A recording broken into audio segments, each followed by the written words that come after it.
Hey guys, today I'm going to talk about the Smith&Wesson M&P, some of the things that are good and bad about it. It's not going to be a full overview, but just some things to consider.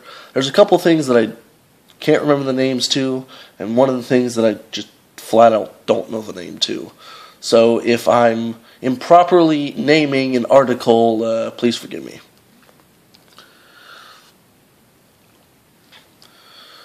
We got the empty mags here, as you can see. There's a magazine here. I have it in there just to physically show you. The magazine doesn't all the way come out. I'm not exactly sure the reason why that is.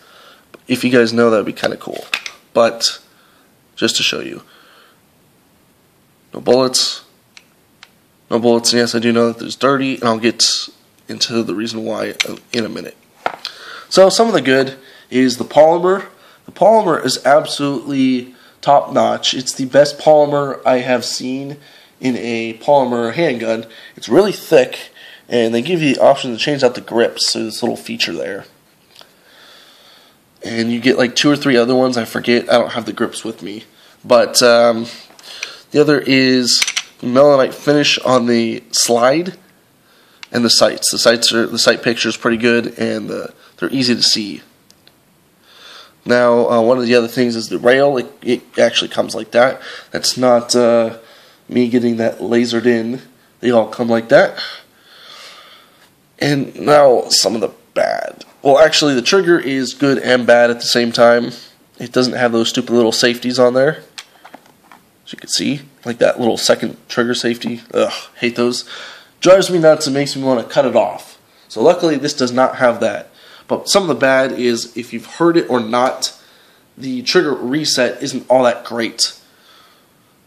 Some people complain about it, but it's really, really hard to feel, and it's really light. It's really light, but if you spend enough time on the gun, you'll eventually feel it, and you can get it down to a pretty good groove. So it's not really too much of an issue for me.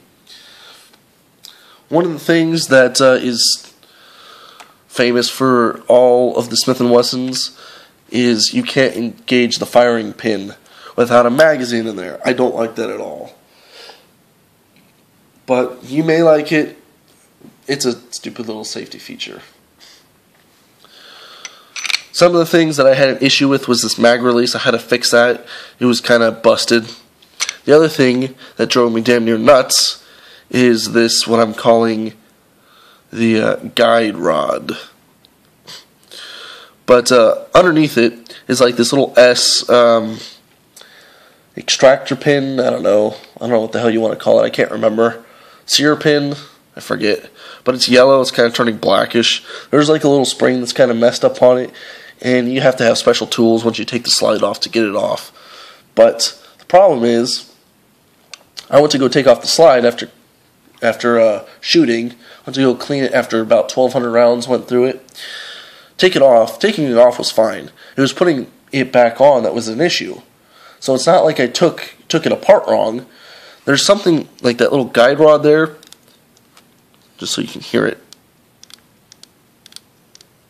I'm pushing it up and down, and I really shouldn't be doing that. And you physically hearing it is evidence that there's some play in there. Well, when I went to go take it off, I cleaned it, everything right. Went to go put it back on. I couldn't. The entire slide was skew. It was like there was literally this much freaking room. And then the slide was like that. I damn near lost my mind.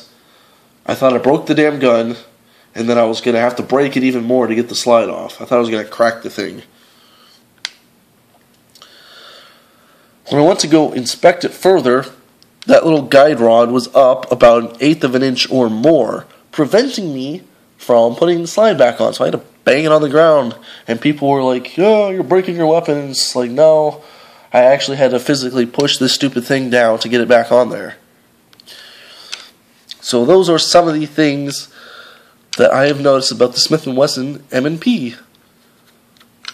So, hope you enjoyed and such.